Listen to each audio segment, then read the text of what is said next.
My never I say ma PENDREAM TV. PENDREAM TV there. I see them yopo. So, Sly, my question, looking at both stories, is that how does the COCOBOD issue a request for a proposal in June, just 2 months ago, in June, for 1.5 billion in syndicated loans? And then in August, he holds a presser to tell us that, oh, we have decided that after 32 years, with all our experience and everything, we won't go for it again. It has nothing to do with the foreign banks. It's a paradigm shift. We will raise the money from here. We will save $150 million. Now, when the CEO is asked, so what is that strategy that you're going to use to do that? He says that we'll let you know in due course. Randy. Yes, sir. I've read the minority statements, and I think that Atu is a very good friend. And I have so much respect for him and the minority leadership. But it's unfortunate that he's just authored a piece of paper for political expediency. He's in the campaigning mood. But I saw his huge pickup with his sounds on it in Parliament 3 days ago. So I'm sure he drove his pickup from his constituency to Parliament to write this piece. I'm sure he's in a campaign mood. It's nothing than a piece of propaganda. Why do you say that? Facts do not support the things they put out there. So for me, I think, Randy, we should be interested in the source of the financing, and we applaud COCOBOD if they've been able to take this initiative and successfully do so. Randy, take it from me. The cocoa beans will be bought in this crop season. It will be bought at the rate announced for our farmers. It is also not true, the statement put out there by the minority, that we've had the losses for the last 8 years. There's no evidence to buttress that point they are making. The figures they put there are false. In fact, COCOBOD's own audited account 2023, representing 2022-2023 season, by Ernst & Young, has put COCOBOD profitability at about 2.3 billion as a profit. I mean, I'm telling you... 2.3 billion profit? Yes. 230-something million or 2.3 billion? 230-something million. Million. So it cannot... Please, I'm coming. Okay. I'm coming. So it is not true that they've made losses throughout the 8 years. Okay. Let me start by giving you this information. Randy, 2017 to 2022, we all know that there's a downward trend of the world cocoa prices.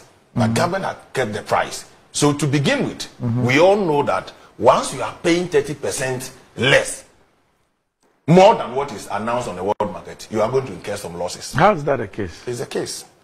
But just last year. No, it is just not. Last year. Please, right. Government had to increase because the world market price has shot up. It is just last year. I'm telling you before then. Okay. We had 3 continuous years having to pay our farmers more than what we are paying in the world market. Where we're getting. So obviously, it is just to mitigate the global economic challenges, just to keep our farmers going and all that. So obviously, to begin with, it's a policy that you know that you have to make for the 30% losses you are making on the back of what you are paying your farmers, putting together all everything. So it was only last year that the prices were going up, that you have our farmers, you have to break even and all that. So it is not true. They just conceal this fact, and they should be clear to Ghanaians that this is what we've all benefited, and it's a policy that we've all followed through. Now, come to 2020-2021. They've also said that the production has declined for the past 7 or 8 years that the NPP is in power. Randy, the highest cocoa beans we've had in this country was recorded in 2020-2021 season. 1,045,000 metric tons. So why are they not reporting that? Check what they put out there. 1,045,000 metric tons. All they're saying is that you inherited 969. Yes, and I'm saying the highest, that was in 2016. You know, they're saying that in 2016, what you inherited yes, was 969. Yes. And that it has come down to 400,000. No, look at the wording they put there. So from a production level, yes, of 969,000 metric tons inherited from the NDC in the 2016-2017 crop year, cocoa production has declined to just a little over 400,000 metric tons for the 23-24 cocoa season. But that is not true. Why? And I've just told you, 2020-2021, yes, we've recorded the highest yield in this country. Yes, but it doesn't make this statement untrue. No, it is untrue. Because they've said that steadily is dropped throughout the year. Still. Steadily is your word. No, of course. What are they trying to do? It's mere propaganda they are putting out there. Because 2017, 2016, the 2017 figure that they are quoting, they said we inherited, that is true. Then in 2020, 2021, no, they are talking about what you inherited, yes, and what it is today. No, but you have years, so you should be able to. We've had from 2017. We didn't come to 2023. Okay. We came from 2017, 2018, 2019, 2020, 2021. So we are 2023.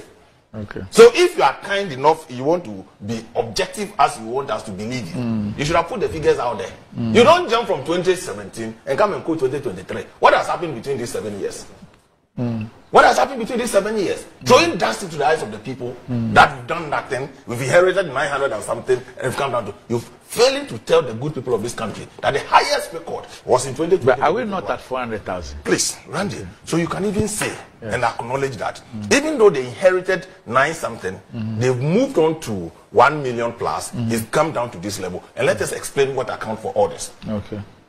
And that means that you are objective, you are not doing partisan politics. Okay? So that's the point I'm trying to make. So it cannot be true. In fact, this same government you are castigating today has had the highest record. Why are we where we are today? It comes with its attendant issue. Randy, as I speak to you, over 67 hectares of farms had to go under rehabilitation, cutting down cocoa trees and rehabilitate all these farms for them, accounting for over 56,105 farmers who have suffered this. It will take time for them to rebound. We know this galamsey issue in cocoa growing areas. You know the cocoa CSS-VD, that is the cocoa swollen short virus disease. We've reported this. It has impacted negatively on our cocoa production. Because we've taken a trajectory and we're realizing that these challenges that we are going to have, you need to cut down a number of cocoa farms.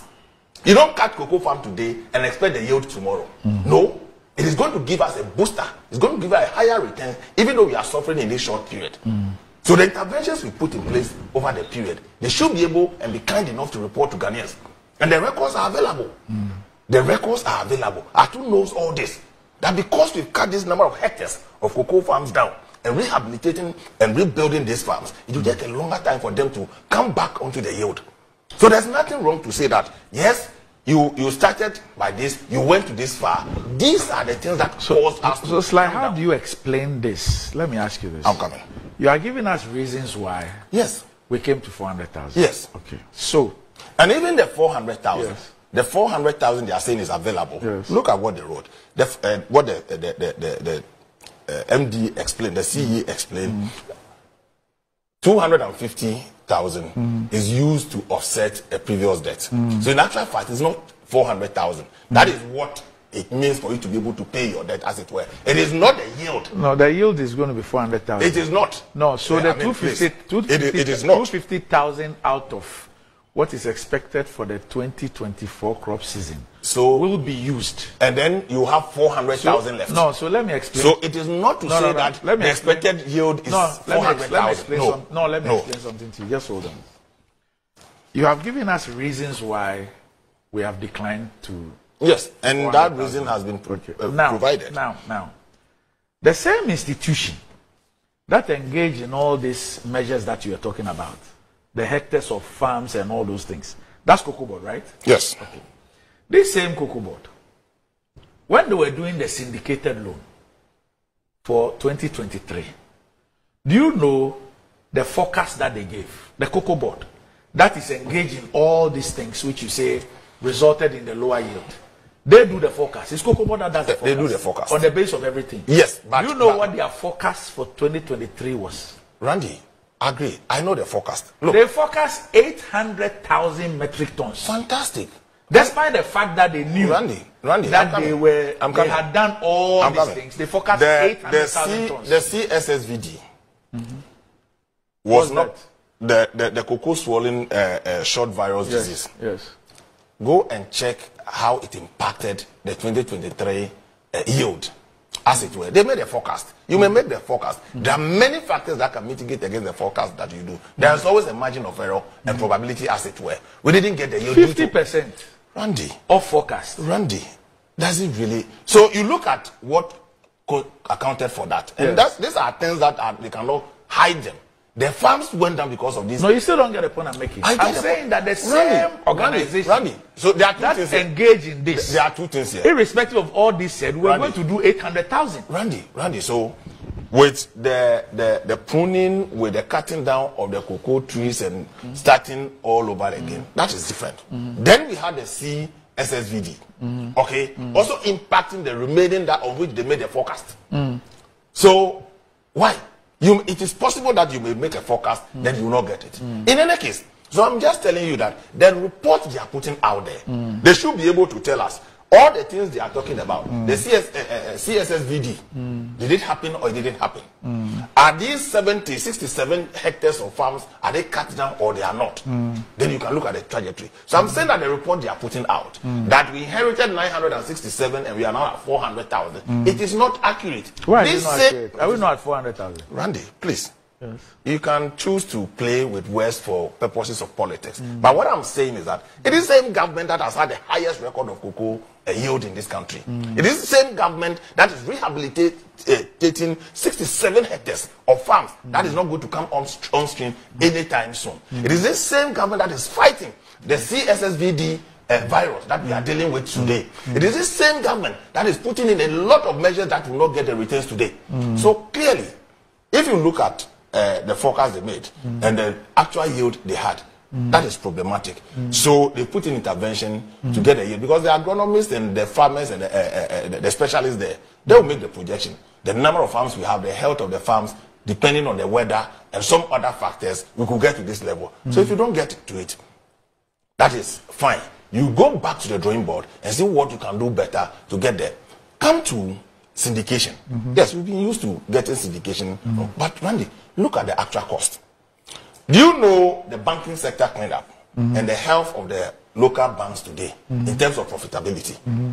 If you can have a number of Ghanaian banks to put together a facility for you to get the say 1.5 billion you are looking for, hallelujah. It is because it did that too for all these years. We've not had local banks put together to be able to syndicate for our farmers in this country. So if the records and the books are showing that you'll be able to get the money here locally, because don't forget, the exchange rate differentials that we have to pay for this, if we calculate it, then you realize that we are better off. But we earn dollars when we sell. You may earn dollars, as it were, but of course you have to. And we pay farmers in cities. You pay farmers in cities, but if you look at how much percentage you pay farmers and all that, there are exchange rate differentials you have to pay, because today you have to calculate the volume of cocoa you buy as the exchange rate, and you pay them. So if you can get the syndication locally, are we threatened by not getting money to buy our cocoa? No. We all know. Why do you say no? We are not threatened. Why do you say they no? haven't said so. Yeah, but they haven't all said I'm so. saying is that. So is we are used to getting. No, just hold on. No, so they are telling you. No. COCOBOD is telling you that for 32 years, we've been going to the foreign market to get loan to buy cocoa. Yes. Today, we are not going to the foreign market. Yes. We are going to get money locally. Yes. It means something. Okay, so hold on. So I'm saying, just wait and ask the right question. Hold on. I'm just don't saying make that. it look I'm like saying that it's a worse situation. I'm saying that first of all, if COCOBOD were the property, or inheritance of the people who are running COCOBOD, we can't ask any questions. And what they say, just hold on. What they say is their issue. But COCOBOD is the property of the Republic of Ghana. Fantastic. All of us have an interest. Fantastic. If you have sent proposals out there, and I'm going to show you one of the proposals that COCOBOD sent out. As at March, you were sending proposals out up to June for syndicated loan. You did that. which means that what your program, your plan and everything was to syndicate. Yes. And you took steps to engage in that syndication. What is it that happened for which reason you changed your mind? So, and if you have changed your mind and you say that you're going to do it locally, shouldn't you tell us how you're going to do it? Fortunately, that's a very legitimate fortunately, a journalist asked the question. And then you say that in due course, you will let us know. Yes. And the season starts in September. Right. So what is it about the syndication? Because you set out for this crop season, your strategy was to syndicate. And you put out the proposals. What is it that happened? For which reason you've decided that you won't do it again? So, Randy, until you are briefed, these are legitimate questions to ask. That how are you going to fund it locally? Let us know the terms and all that. You compare with the terms you are getting. Look, I can tell you, because of the drop in yield, foreign financiers and all that, they are concerned. So clearly, if you think that the rate they are giving you, because of the risk factors, it will be higher than what you get locally. I mean, it's financial situation. So tell us. Yes, that is why I'm saying that. Tell us that is it. Don't come and create the impression you that don't alter a propaganda piece. No, I'm saying you don't alter a propaganda piece and run with it. No. So Randy, don't go and hold a press conference and create the impression that there is some ingenuity at play and you want to go. Randy, you want to go past some 32-year thing. Randy, isn't it something if it happens, you should applaud them for it? If it happens, yes. I am saying that. Yes. The honesty deficit. Where is honesty? Where is the dishonesty? I am saying. Where is the dishonesty here? Please. Randy, even when you go, you issue the request for interest for the syndication. I am saying that the terms will come. You have to value the term sheet. Yes. If you think that I've made a request and the term sheet, the content of the term sheet is not favorable to me, can't I look elsewhere? So say it. Can't I look elsewhere? So say wait, in due course it will come. And you've not. So why did they hold a press conference? They are informing you this is the new direction we are going. Please. So what is wrong with that? There's nothing wrong with that. I am a Ghanaian. Do you know that? Hold on. I'm a Ghanaian. Yes. You tell me that I am departing from something that's been done 32 years. Right. And you go on further to tell me that by doing that you will save me $150 million. Right. Then I ask you, what is the alternative? How are you going to do that? You say you tell me in due course. So what did you compare with to even arrive at the savings of 150 million? So Randy, that is a legitimate question to ask. That does not warrant an altering of a document that is business. It has no facts. They are not telling us. They just churn out figures. But what I'm saying is that look, legitimate question. The minority statement gives us more facts than the press conference. They have never given you the fact that what is the fact here? X was inherited. The fact that Y is where we are. When you keep the fact that there were proposals for syndication. So the fact that I'm telling you, I just exposed the minority statement that in 2022, the 2023 audited account by Ernst & Young did not record losses. Let me provide you information. It did not record losses. So unless you are telling me the audited account, let me provide you information. What information beyond this propaganda piece you are providing? Please. Then that's different from this. Please. Different from this. Please let me provide you information. So for me, there's nothing wrong. We are. It is a document before all of us that we are. Deputy Information Minister. So please. Can you listen to me for a minute? You tell me. I hope it's not on this. Are you aware? That. Are you aware that this 2022-2023 profit you are talking about is as a result of the haircut, the DDEP? Are you aware? Randy. No, are you aware? Randy. No, are you aware that the COCOBODs? Yes. Are you aware that the haircuts and the DDEP, the renegotiated thing, is what has resulted in that difference? Are you aware? So let me ask you this, Randy. Is it not part of their books? Okay, you owe a certain threshold. You are supposed to pay something you've negotiated. Is it not part of management decision? But you deferred. You deferred. No, please. You are supposed to pay a certain amount out of your own income, and based on the negotiations you've entered into with your creditors. This money is saved for something else, and it's been recorded in your books, and you are saying that it's because of the haircut. No, but that's the reason. No, so It's in their books. Is it not in their books? No, but I'm saying that's the reason. So on what basis are the they reason saying? is that so they've taken that out the reason to is record that losses. for me, the reason is that they've for taken me, that out to record losses no, for I'm the saying company. that the reason so the book they put out here. All I'm saying So- that the reason is that for me, all those people who bought the bonds, Yes. the cocoa bonds, Yes. who government says that this thing is suffocating us. So those investments that we made, we should take haircuts and deferred payments. Right. So we have lost. Yes. Randy. We have been deprived. Please hold on. We have been deprived I'm coming. of our monies, our investments that we made. And on the back It is of not that, a zero sum because the decision. Don't forget, we've sat what here. is not a zero sum? We've If sat I here. take a haircut, have I not lost money? Now, if you've taken a haircut, Yes. there are negotiated terms and you've signed to it because we've told you here it wasn't compulsory. Here, the haircut were not compulsory. We've discussed it. If you want, take it, or you can reject. There are people who did not take the haircut. When we came here, we told you On which particular the cocoa bonds we are talking about. Yes. That they owe XYZ amount of money they should be able to pay. We've negotiated it. It's part of the COCOBOD records. So if you are saying that they've recorded losses, consistently you put the figures there, without mentioning that in actual fact, the audited account for 2022 did not show that. The reasons you could ascribe. They did not show what? It did not show losses. It did not show losses. Yes. So you could have asked. They did not ascribe any reason for not recording any losses, but they just put it out there. So on what basis are they putting the losses throughout the years, as they did? So it is nothing but mischief. Okay.